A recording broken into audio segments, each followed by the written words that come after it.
Oh. Mm-hmm. Okay.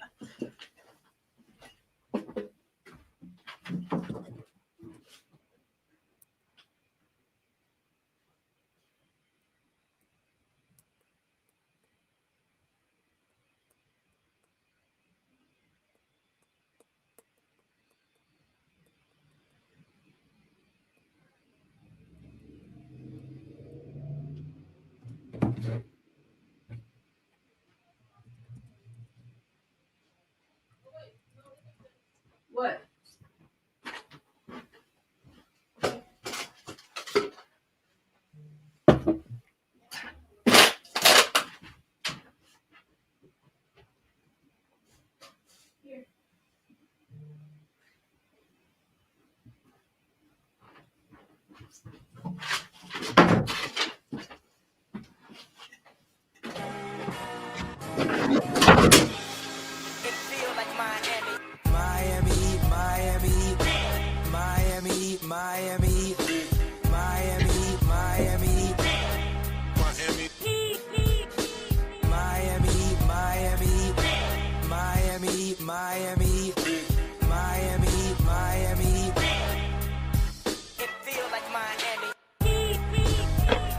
Welcome, and welcome once more to the Miami Heat Beat Postgame Show. I am your host for this evening, these next 25, 30 or so minutes. Shiobahn, with me today, we got my boy Q. How you doing, Q? Kay, don't do that. Don't do that. My bad. I'm sorry. Good. I was reading. My bad. I'm reading the thing. I know it's K, and I'm looking at Q. I'm messing with you. I'm messing with you, yo. You good. You good. I'm glad that we can share, chuckle, share, laugh. Because that's the only thing to laugh about. But I'm good. I'm decent. I'm here. Holiday season, right? You know yeah. what Beyonce say? You can't let these motherfuckers take our joy, right? I would imagine so, but it's hard sometimes. It's hard. They're putting up a mighty effort. They're putting up a mighty strong effort. This evening, your Miami Heat lose at home to the Toronto Raptors, 112-91. K. Opening thoughts, rapid thoughts. What you feeling, man? It wasn't good on either end. I mean, usually there's something you can hang your hat on. Not to spill too much of the behind the scenes, but it was so perfectly annoyingly unfortunate that I have to bring it up. You asked me right before we went live, are there any positive thoughts on my brain, like, that I could bring to the table? And, there was a definitive yet simple no. You looked at me like I asked you something crazy. I was like, damn, you know what? I understand. I mean, and it's not, you didn't do anything crazy, but it's just like, they would make anybody looking crazy if you try to find a positive. No, I know. Typically you could do that. Especially with this Miami Heat bunch, coached by Eric Spoelstra, who's going to try to pull something out of it. Whether they made a strong defensive effort to fix something that they didn't do well in the first half to at least make us feel good, or whether they, fake comeback, something. There was none of that. And they couldn't get a stop. They couldn't make a shot when they need to make a shot. And the Toronto Raptors pretty much control the game from tip to close. Yeah, the Raptors are a really fun team for me to watch.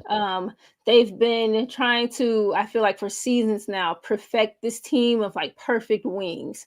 There was the Pascal and Chris Boucher and whomever else I'm forgetting that was on that long rangy ass team. Here we have Scotty. There was some Scotty and Pascal overlap. Now you got Scotty and Brandon and Ochai Agbaji and IQ, right? And all of these types of people. And the starting matchups were interesting to me. So Toronto started, Agbaji, IQ, Scotty, my baby Brandon Ingram, and then Mamukelashvili, right? For us, we went with Big Wig, Bam, Kal'El, Norm, Davion. I thought it was interesting. The first few defensive possessions, I like Boyle. Gustavo in the YouTube chat, shout out Boyle, don't do my guy Bam like that. Some of the first Toronto defensive possessions, I thought it was interesting. They went with the more physical, the stockier defender in Sandro Mamukelashvili on Bam, and they began the game with a lot of Scotty on Kal'El. Now, I didn't go watch some of our other Toronto games. I've been pretty ducked off or what have you, but like, what to you is it good or bad that teams feel that they can get away with defending our front court that way? Um, Today, Kal'El back in the starting lineup again. Not the strongest of showing for him scoring wise, right? 5 points, 2 for 8, 1 for 3 from 3. A fucking awful showing for Bam tonight. Bond, I'll trade Bam for Asia right this second. Listen, D Sizzle, we can't fucking afford Asia, okay? Please don't. Listen. You bring Asia in, we flipping, we building this whole bitch around her. Tyler might gotta go. Everybody got this is Asia's team. Fuck Giannis. Like, no, I'm right there with you. But yeah, the matchups today and what we did or didn't see from the 4-5 pairing this game. When you talk about whether it's an advantage or disadvantage, I think specifically from that angle, it should always be an advantage because the other team's going to look at it as a disadvantage. Like you said, them being able to throw the wing on Kal'El and get away with that while being able to focus, the bigger, more bulkier guy on Bam. But at what we've talked about for years, some people, more heavily than others want to get Bam to that power forward spot is because he should be able to take advantage of bigger guys if you put him on him. Yeah. So I think the key thing is, while they're going to play them like that because they do have those perceived challenges or advantages, because Kal'El is going to operate more on the perimeter so you can get away with his smaller frame, and then the space is going to allow you to create that momentum as a smaller defender. They have to be able to take advantage of the fact that Bam's going to be quicker than whoever he's playing in on the post, or whoever's trying to guard him as the bigger, more stockier defender, while they have to work Kal'El into a point where he can get to his spaces on the floor positionally, I guess, in those optimal positions where Smalls, to Spo's point, I guess what I'm trying to say is, in those moments where a small guy is guarding him, you shouldn't always immediately think 3. You should be able to, without fouling or without causing congestion in the offense, get yourself to a spot on the floor where you can take advantage of your size. So, Kal'El, right? Right, Kal'El. Yeah. What I'm saying is, it should be an advantage. Yeah. Most times it is. And not to step on your toes on a point, but especially where Bam can't get his offense to go, it's a disadvantage because you're basically playing 1.5 versus 2. Bam's always going to give you the effort, which you've seen the last couple of games where his shot has been falling. He's really hit the glass. But at the same time, if he can't punish that type of defense, then they can continue to play it and take their chances at the rim. Right. Because Kal'El ain't blowing by nobody with the dribble right now, so you get away with the smaller guy. And for as quick as Bam is, and for as much as that quickness should be an advantage with a bigger guy on the perimeter, we've seen him routinely, like, it's not a clean rip through to get there, or we get there and it's a little down swipe and it's it's this, and so it's the both of them have to keep growing in it. Kal'El obviously is just going to have to keep growing as a man, just like as a physical, as a human being. He's going to have to continue to grow in his frame. A couple games ago, Frankie and I, we talked about, the amount of floor that either of them cover offensively. And I had a possession in that game where they, like Spo said, they start with Kal'El, head under the rim, and then he naturally kind of flows. His ability to kind of like swing in and out of the spaces of the offense because of the shooting threat. It's an advantage for sure. But I think, to your point, into like Brian Scalabrine and myself and Alf and like a bunch of people who said that, until Bam is better able to consistently, Bam has to have a clear advantage and either big position with Kal'El on the floor. Like, I don't know if he's lined up at the 4 or 5, but there has to be something offensively that Bam has a clear advantage to in whatever the matchup is, whether the four is lined up with him or if they're cross match, or they get, you know, all of these wings on him in the post that he's unable to kind of take advantage of. It's so freaking stressful. So quickly, like two things that you touched on there, and I just want to bring it up because we've talked about this even before I was a part of Heapy. I think we just kind of commented back and forth online. It's a gather thing, and that's kind of why the pick and roll helps him with the jump shot, and that's also what makes it so wonky when he's driving, because he is able to get by some of these slower guys. But to your point, once he gets to the rim, the rip through or the getting it up, and whether that's on a pull up jump shot, which effectively is a gather as well. It's just something about that he doesn't have. It's and like the strides are too long sometimes when he's trying to continue the drive into the. It's like, rhythmic, and he don't have the he do a 1-2-1 real good, but he can't do a 1-2-1-2-2. You know what I mean? So it's a weird situation. And he, I don't know. Even with the three, look at the long ball, and it's either too quick, or the stroke is too long, so it's going boom, or it's going right off the front of the rim. It's not rhythmic, and I don't know what can get it there, but that's just something that they're gonna have to continue to work on. And you brought up Scalabrine. They asked the question, and I gotta ask you: is it can he still get it? What, Bam specifically?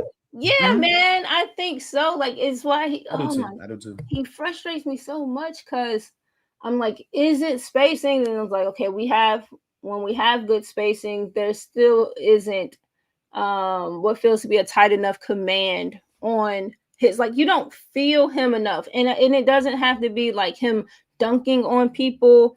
It doesn't have to be him being, you know, demonstrative or like extra vocal, but just like he kind of floats, especially in the middle, and when he's not, you know, parking it in the corner, when he's kind of like doing his things in the middle, he has a tendency to like, or feel that he's like floating in ways that you can either lose him, you can divert some of your attention away from him, you can break contact with him because he's not going to like use the space that you just made in breaking contact against you. He's not going to out leverage you positionally.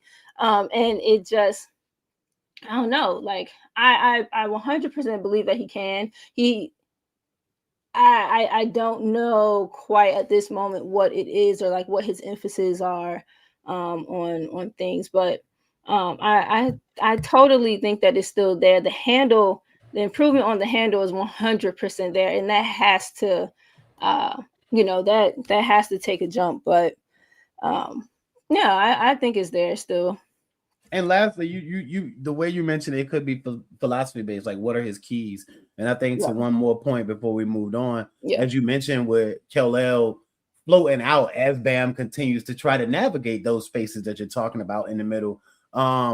Is that by philosophy? Is he taught, or because Bam isn't necessarily, I hate to say it like this, isn't necessarily as adept or I guess efficient or equipped to operate on the outside as Kal'El seems to be right now, because Kal'El's knocking down pull-ups with guys in his face, whatever. Like, because that's naturally just happening, is that the philosophy? Hey, once Bam starts to work his ways into those spaces that he's more comfortable in trying to operate in, or at least, you know, setting up and establishing, are you going out there by design? And I think that would be a question that we got to ask too. And it's I don't know. The forceful in the paint thing is a comment, as mentioned, sandwich. I mean, I agree, but I think that's what you're pointing to. Even if it's not like, you know, shiv a guy in the back. Speaking of beef stew, it's just like make a dude feel you, like let him know you there, or the threat of you always being there and doing something is enough to command that attention. No, 100%. It's definitely about being felt in impact. I will say, beef stew, that motherfucker is just dense. Like, there is something to be said for body type and makeup. And Bam is strong. Bam is cut. He's chiseled. He's those things. He is like beef stew. I think kind of has a makeup. He's not Zion's build, but the way that Zion's body responds to like weight gain and like the way that he feels to kind of just densing up, that's what beef stew feels like to me. Country strong, even that young man is a log. But yeah, no, I think Bam, I think is still there. What wasn't there today, again, the starters. I don't have the numbers on what um our starting unit like impacting things have looked and felt like, but nothing in the NBA in our year, uh the year of our Lord 2025 heading into 2026, um 3 of your starters don't crack double digits. Is it, we was all up on the TVs, explaining the offense, all in the videos, you know what I'm saying? Like, letting motherfuckers know what's good. Norman was calling everyone out in the huddle, and Bam had a towel over his head. That's kind of a Bam always kind of has a towel over head when he's on the bench. But yeah, man, it's stalling.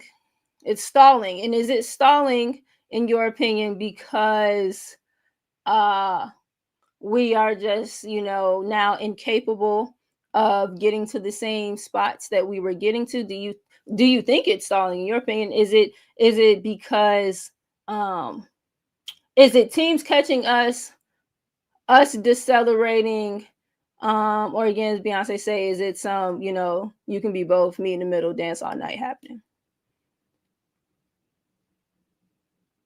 Oh, you're muted, or is that just me?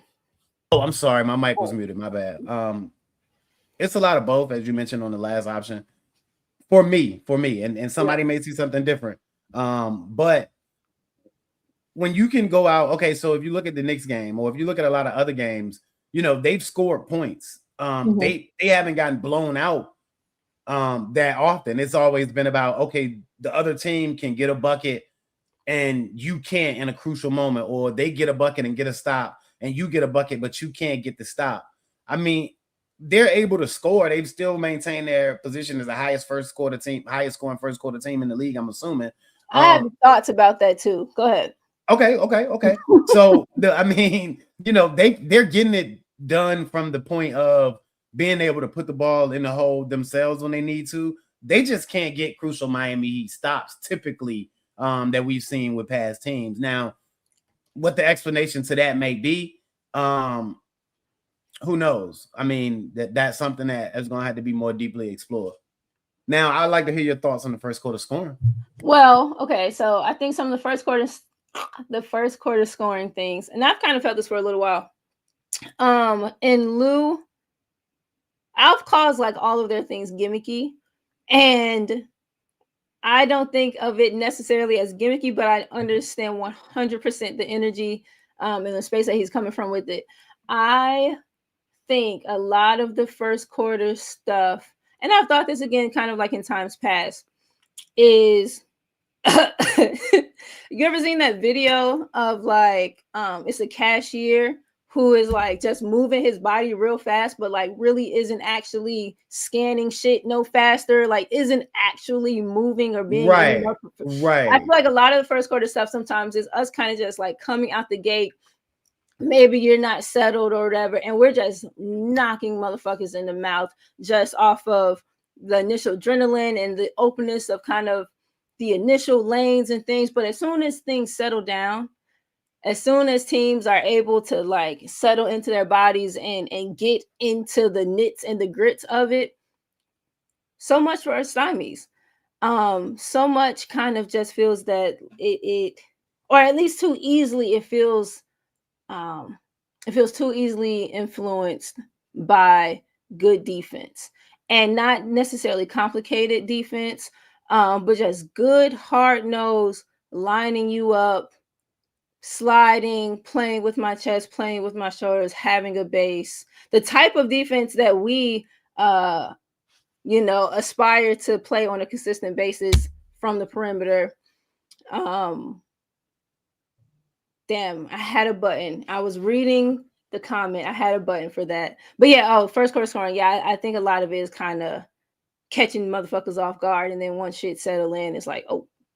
So you think? I mean, I'm not sure how much of I haven't had a chance to learn this about you yet. Not sure how much of a football fan you are, if at all. But you thinking it's kind of like the scripted plays in football, like the first 10, 15, 20 plays. Like bang, bang, bang. We've been practicing those all week. This gonna work when we get there, and then the other team makes adjustments. Right. So you're saying once the team makes the adjustment, it's like, okay, we see what's their fulcrum. Okay, this is what they're attacking from the night. Oh, they heavy on Norm off the high action to try to get them a lot of looks to pull the defense out. Oh, they heavy on once they figure out what that point is, they then make the adjustment and tighten up from that point, I think is what you're saying from a physicality specifically. Yeah.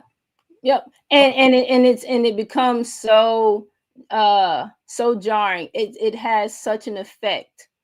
That you got to bring Jaime in order to counter it. Yeah. And then, but we're not really doing too much of our countering yet. We're still layering in the other mechanisms of opening offense, right? All of the ball screens, all of kind of the other stuff. I know G typically likes to do clips towards the end. The end is coming near because I don't have too much else to say about this tonight. Before we go clips though, Jaime, if there was a bright spot, if there was the speck of brightness, it was Jaime Jaquez tonight. 21 points, 9 for 16, 1 for 2 for 3, 4 turnovers. But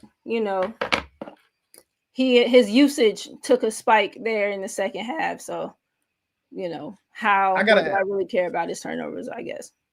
I gotta ask you, not like best player, who's the best. If you will rank the importance to this team, where would you rank Jaime?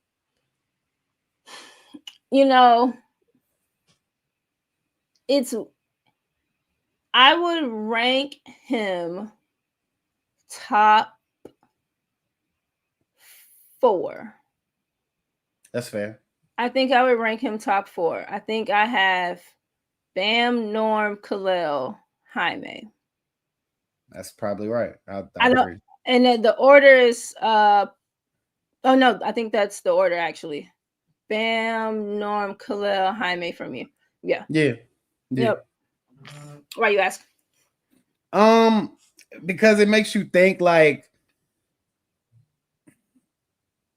are you eventually going to have to focus on what you think you are or focus on what you think you can be? And I'm not asking a question. I'm not being philosophical. I'm not pushing the agenda. I'm just trying to say like what, and maybe it's too early to ask. Maybe it isn't. It's like if you do eventually choose a direction, or if you don't, if the direction is continue to try to win games, you're eventually going to have to lean into what your best pieces are or what's working best for you.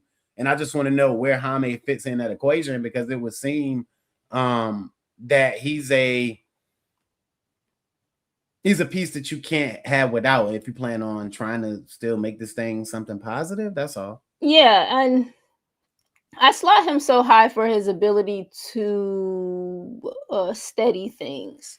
For as watching Mavs versus Nuggets is a different sport that he playing. People say that, Alf, you should hit Alf. You guys can have a lot to commiserate about. Jaime, his ability to kind of steady things. It is choppy. It is like dun dun and hit and brute and but you need some of that. And for as clunky as it is sometimes, it still leans closer to more effective than not. And he is one of your better like middle third, like middle in the lane kind of operators. When he's finishing well. And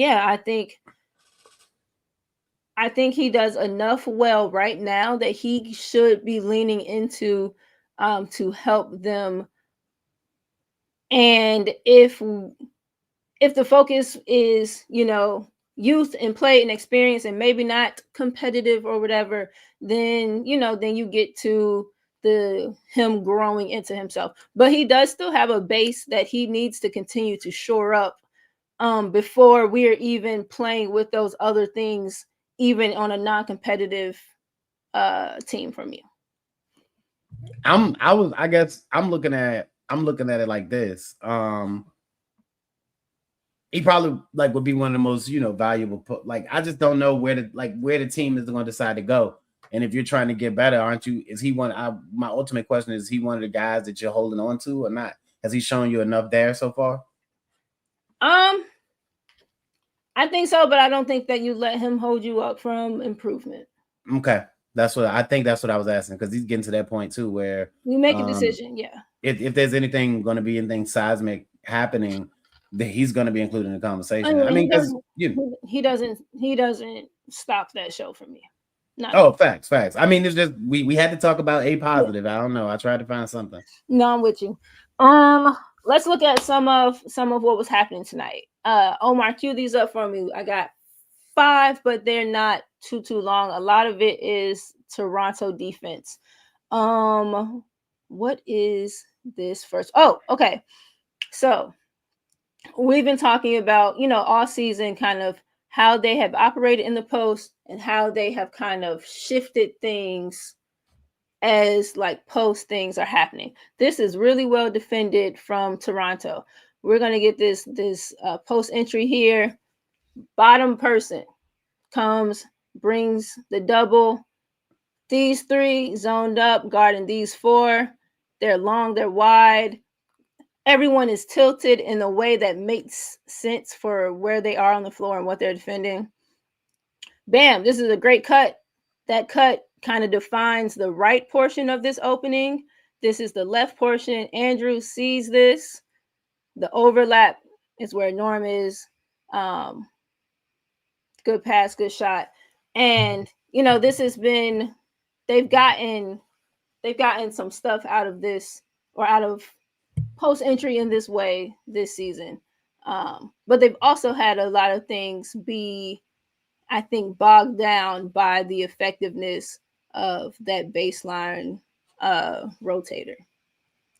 But to your point, just like the defenders are creating that triangle, that's one of those moments where Bam has to make himself felt more. Like at that moment, it's like he's going through the motion to clear the space. If you drive that area hard and create a living target for Andrew Wiggins to hit quickly going to the cup, like you dunking on somebody, you getting fouled, or there's an easy drop off right there to Kal'El along the baseline. I mean, just to another point, because what you're saying is absolutely true.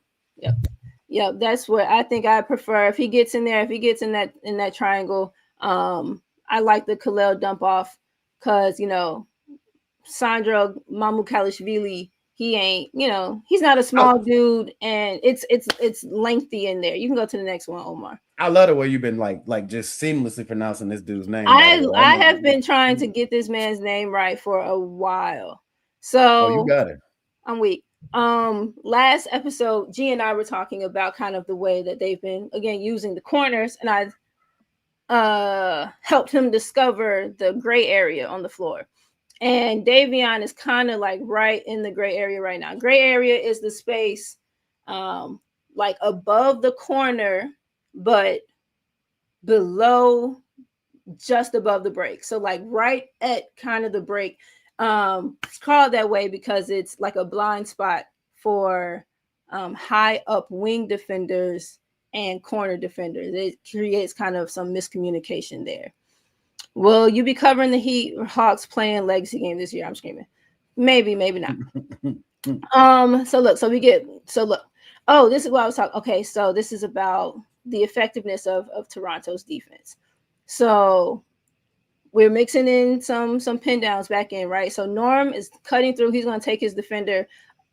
Theoretically, this opens up about this much space. So you're playing pick and roll, but you're in such a shorter space now. And the effectiveness of this is going to be determined by how much or not Davion is able to come off of the screen and kind of like pull that out some. He's not. Scotty, right here, great nail help. The opening now is over there. That's tough to get to. I mean, the opening for kind of like a lob or any good shot getting, this ball over Sandro. And so you think you get some good motion, but you're just so condensed now. Great nail help here from Scotty. Like I said, that's where the opening is. Good dig. And this ended up being a foul. But it's tough. It's tight. It's not impossible. These are fine things, but I really just like this for the Scotty presence. Just the presence of a worthy defender with minimal but well-timed, well-effective effort, really throw some stuff off sometimes. I mean, your timing was the perfect thing. You said it there, because he could have, played it too early, which would have given Davion a clear spray out to Kal'El for the three. But he stayed in, the optimal position where he didn't have to cheat too hard one way or another. He was able to, like say, give that stab and help that you mentioned and throw off the play. I can't pronounce old boy name, but give him like just an extra second, enough to be able to play them both without getting played a fool by Bam or Davion. Scotty played it perfectly, to your point. Yep, he sure did, man. Toronto's defense, man. Go ahead, Omar. And then when we get to 4 and 5, I'm gonna need you on the pause buttons.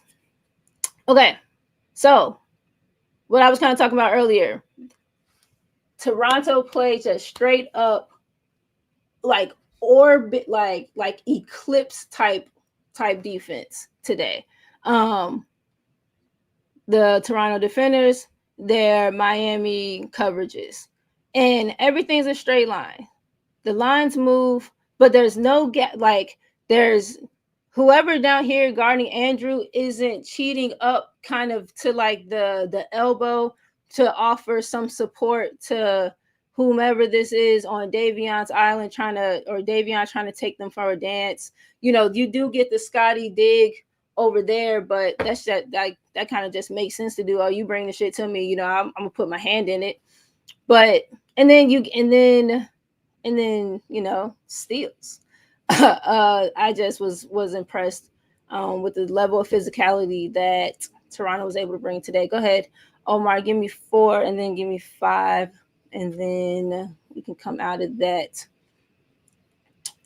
Where are we at here? Oh, pause. Okay, so we get started over and then hear me on the pause. So we get Davion on some drive, right? We get a paint touch finally. Again, paint touch and spray. Those are the type of threes we want. Paint pause. Walled off here. Let it go. The vision's here. But Mamu Kalishvili just playing aggressive, playing up the lines. You can let it go. Just really good Toronto defense. Deflections. Just disruptions. Things that kind of just chop up. And then we don't really reform. That's a good shot, Andrew. It's really small. I like a lot of Toronto's defense today. And then you can go to the last one. Same thing as the one before. Everything in line. No gaps, right? No gapping presence. Keep letting it go. Nothing in. Let's name the gaps. Pause. Let's name the areas on the floor. There's no one in 8. There's no extra help there. The defender right here guarding dude on the wing, he's guarding his. He's not stepped over kind of in the B gap, needing to offer the helper support over there. Same thing. Dude guarding Jaime in the corner isn't having to cheat up into this kind of C gap. D and E. D is the baseline help. So Bam's being fronted. That's a fine front because it's not high enough. Like that's a tough pass. And so Brandon don't really have to cheat too far over to D. And then E, that's another angle he could kind of get into, but there's no need. It's real, like it's real, man to man, lock you up, hard nose. I'm in there type of stuff. Or at least they were able to today. I don't know if this is the way that Toronto defends consistently. You can let it go, Omar.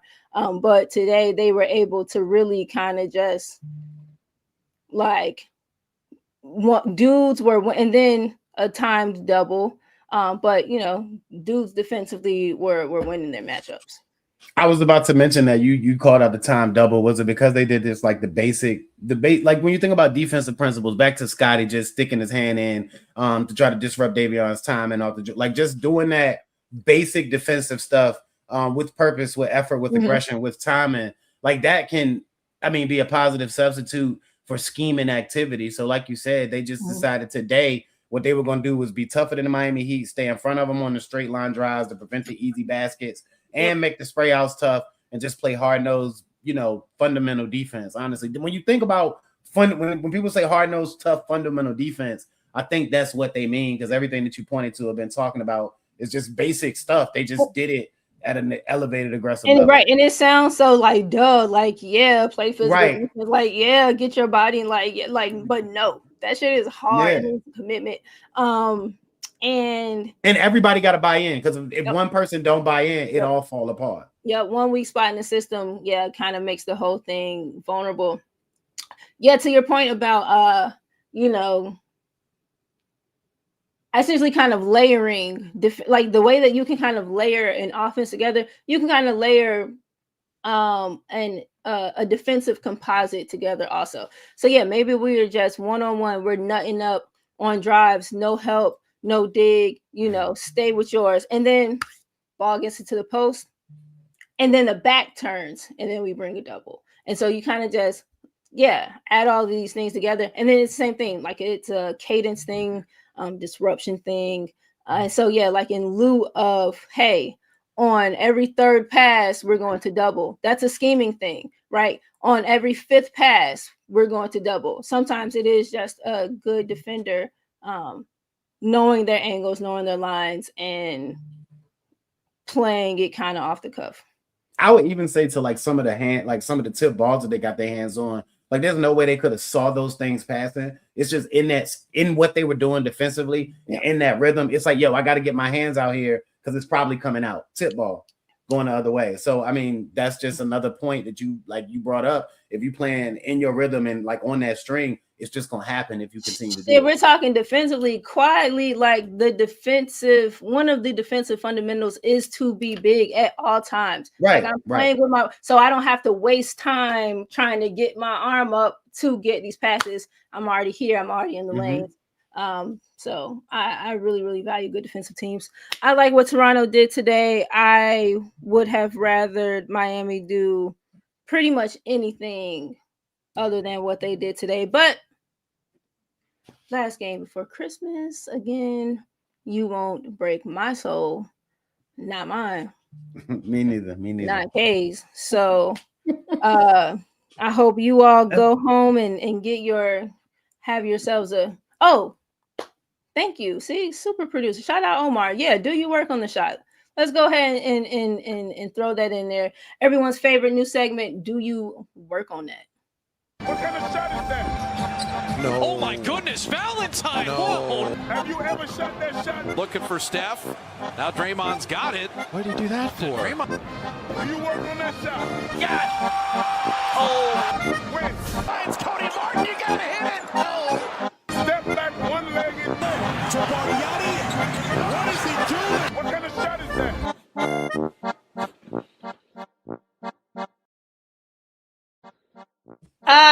Every time there's something else that just took why would he do that?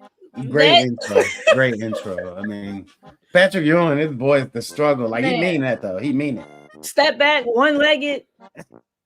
Do you work on that shot? Who are we shooting this today? Who's that? Oh, who's that? Scotty? Or is that Agbaji? Oh yeah, over the backboard, over the rim. Sorry, from the right corner. Do you work on that? He was so goddamn open. He startled himself. Yeah, that's what I feel like is happening there. Who am I? I mean, that's one of those. Oh my Lord, I'm not supposed to be this open. Let me just get it off. Yeah, let me just ain't no way I'm really shit. Let me. Somebody is behind me or something. I gotta get it off. Somebody somewhere. Yeah, Oche. Yeah, man. Raven Simone. Man. He's been bad. This was Raven Simone's first shot off the bench. He had just checked in, and it was in rhythm. Like, I'm not mad at it. Like, truly, if that shit goes in, of course, we all feel differently about it. But girly pop. Like, how do you hit? Like, you shoot at that angle and you still don't even clip the rim. Like, that's wild. Hey, that's so tough to do. You miss it on the other, you miss it long. You miss the rim long. You got to try to do 45. That in most other situations. Like, you have to attempt to do that. That's a skilled ass shot. That's a skillful shot. Right. I don't know, man. Maybe he might work on that. He might actually work on that. A one-legged step back. Nah. Why would he do that? Denzel, he said no. Jeez Louise, man. All right, man. Do better, man. Simone, come on, man. Do better. Do better, Raven Simone. We are going to go ahead and get out of here for real this time. Again, your Miami Heat are back in action. Day after Christmas on the 26th. He should not be shooting that, bro. He can't make free throws. Okay, well, two different things. We're kind of talking about two apples and pineapples there. But I was gonna say raspberries. I don't know. I respect the passion. Yeah, I understand it. Friday we have who? Atlanta. We're in Atlanta on Friday. Oh, that was the legacy playing game y'all were talking about. Cute. Yeah. And then the next day the Pacers come to Miami. Pacers next day. We will be here Friday. I don't know we'll be here Saturday because we don't work weekends anymore unless we want to. Somebody will be here Friday though. Y'all send G some well wishes. That boy is under the weather. Shout out Frankie and his beautiful bride. Happy for you guys. Oh, one more time. I am Shiobahn. I'm out of here. Okay, tell the people bye. Bye, people. I mean, I hope to come on better circumstances next time. Yeah, that too. Peace out. Merry Christmas, happy holidays, happy all that. Kwanzaa, Hanukkah, whatever you celebrate. Yeah. I get.